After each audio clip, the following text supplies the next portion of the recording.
Will break my punting at Cheltenham in 2018. We start off with an obvious one in the Arkle, that's Footpad. Now he was a useful graded hurdler, hard to place in the top level, but very useful nonetheless. But he has been a revelation since going over fences, winning both his starts, and the way he's jumped for a novice has been quite remarkable. He's gained at least a length or 2 lengths at every fence, and he's not broken stride in the way he's jumped. Often when you see these younger horses, they tend to prop into them, which doesn't matter in victory and defeat in small fields when they're going their own gallop, but at Cheltenham when they're going to go a proper pace, jumping counts for plenty, and the way Footpad has jumped has been so impressive. Now you can crab the form and say he's only won in small fields on soft ground, and obviously this will presumably be a bigger field on much better ground, but he's the sort of horse, he comes from the top yard. It's, you know, a big race on the first day, and he has the potential to develop into a very heavily backed Irish banker and odds-on favourite. And I think the current offer now around 6-4 is well worth taking. If you have that in your portfolio now, you could be very well placed. There's been very little standout so far against him, and it could be a small field this year if he scares them all off. My second horse is another one that's unbeaten in the UK, of Nicky Henderson's, called Mr. Whipped. Now he was only workmanlike in landing long odds on his UK debut at Kempton, making all the running and needing firm riding to make sure, but perhaps we saw why he was unimpressive in winning when he won the Leamington Spa at Warwick last time out. He cantered and travelled all over some useful rivals there, and then idled badly when hitting the front, having the race won, needing to be driven right out to make sure. I think there's loads more in the tank with him, and wherever he runs at the festival at the moment, as I say, he's in the Albert Bartlett on Friday, I think he's going to be a big runner. I think better ground will help him. He's got lots of scope to keep improving as he gets more experience and settles down. And I'm really confident that he'll run well when he tackles some top class company.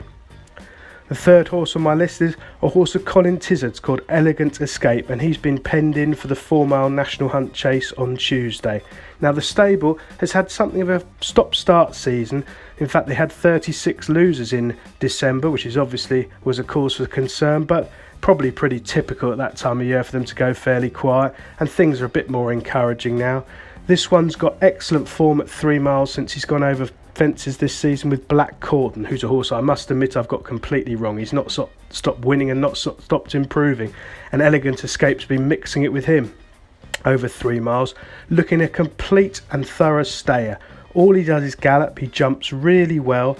I think he'll get a positive ride in the 4-miler, and I think it'll be a really good one that gets past him. I think he's one of the sort of naps of the week, and I really confidently expect him to run well.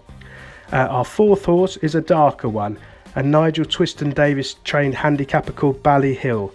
Now we've followed him off a cliff this season, leaving it behind on a couple of occasions. He was extremely unlucky a couple back at Aintree when he fell with the race at his mercy. I think he'd have won by 20 lengths that day, and we gained compensation last time at Cheltenham.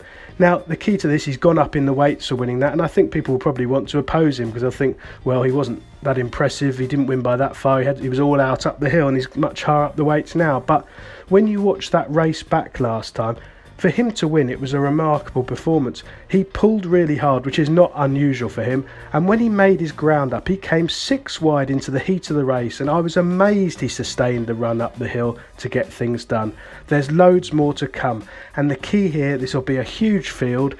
He presume at the moment he's going for the Brown Advisory Plate on Thursday at 4:10, and there'll be a big field. They'll go a real gallop. I think he'll be dropped out, hopefully up the inside this time. He'll love the better ground that's likely on the day, and I think he's going to take a lot of holding in one of these big handicaps. He's a strong recommendation and one to be with. And our fifth horse is Might Bite, who's the bookmakers' make or break horse of the week. He'll be favoured in the Gold Cup on Friday. He's won both his starts this season after a few well documented problems. He hasn't impressed everyone, and I have to admit that the King George victory at a short price I thought was particularly underwhelming. I know people will say he got a row on the lead with Bristol de May a long way out, and perhaps the winning margin flattered the runners up, but that form does not look good at all to me. Double Shuffle and Tea for Two are both pretty exposed and not grade 1 horses, and for Might Bite to be around about a 3-1 chance. Now, I know it's not the best year again this year, but there are a clutch of horses who could improve past him, and I think he'd be one that I won't be